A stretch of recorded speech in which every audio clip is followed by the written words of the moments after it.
Сәлеметсіздер ме, құрметті балалар.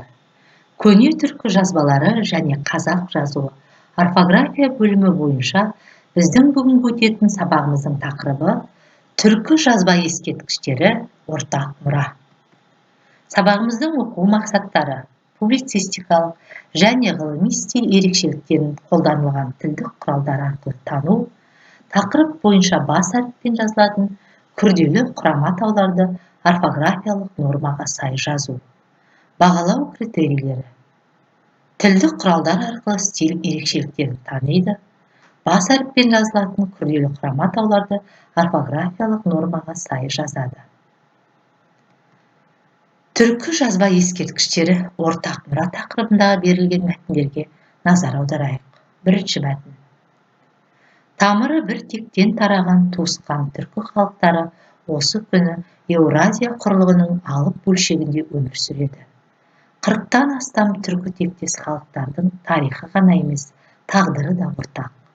Біздің заманға дейінгі кезеңде көне сақтардың, ғұндардың ата-бабалары саналатын тайпалар мен рулардың діни салт жоралғылары, әдет-ғұрыптары бір-біріне ұқсас болған. Ол жайтты түркі халықтарының мифологиясы мен археолог ғалымдардың қазба жәдігерлері дәлелдеп отыр. Сақтар мен ғұндар көп түріктермен ұқсас жағдайда көсемдерін жерлеген. Олардың басына ұқсас ескерткіш белгі қалдырған. Екінші мәтін. Ежелгі дәуірлерде мәдениеті дамып, өркениетке қол жеткізген халық санаулы болған. Солардың бірі ежелгі түркілер.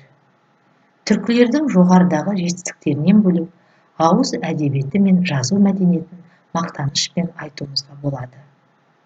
Бүгінде Орхон-Енисей жазуы, руна жазуы деп аталып жүрген жазуды бабаларымыз түрік бітік деп атаған.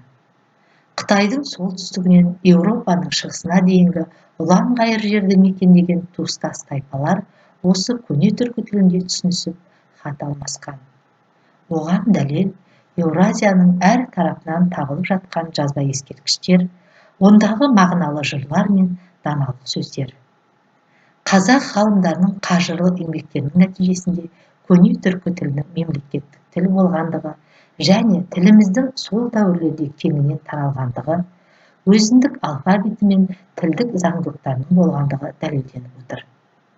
Қазақстан парламентінің шешімімен 18 мамыр түркі жазу күні болып белгіленді. Мұны үкіметтің баба тілімізге, тарихымызға деген жанашырлығы, құрметі деп білеміз. Осы мәтін бойынша мына берілген сұрақтарға жауап берейік. Неліктен түркі жазба ескерткіштері біздің ортақ мұра дейміз? Түркі жазу күнін белгілеудің қаншалықты маңызы бар деп ойлайсыздар?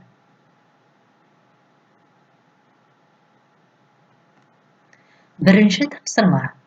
Мәтіндердегі тақырыпқа қатысты тірек сөздерді анықтаңыз. Мәтіндерде қандай ерекшелік байқалады? Мәтіндер қай стильде жазылған? Ерекшеліктердің стильдерге қатысы бар ма?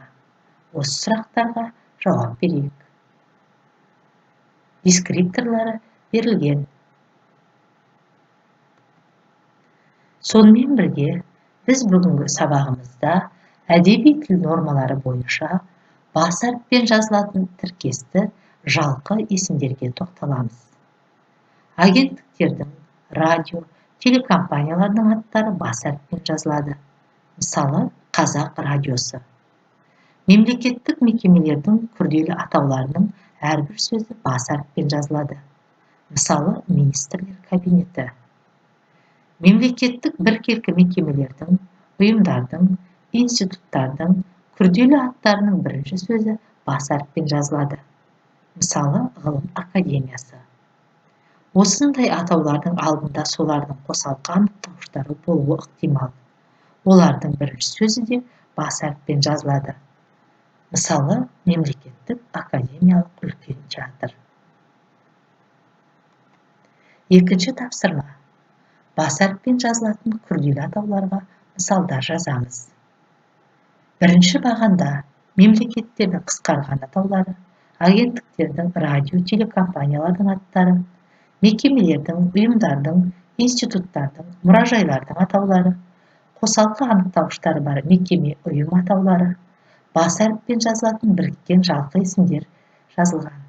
Екінші бағанға осы атауларға мысалдар жазамыз. Оқу тапсырмасы. Түркі жазба ескерткіштері ортақ мұра тақырыбында ой толғау жазыңыз. Сонымен балалар, түркі жазба ескерткіштері ортақ мұра тақырыбында сабағымызды қорытындылай келе, 2 жұлдыз 1 тілек әдісі арқылы кері байланыс жасайық. Назарларыңызға рахмет, сабағымыз аяқталды.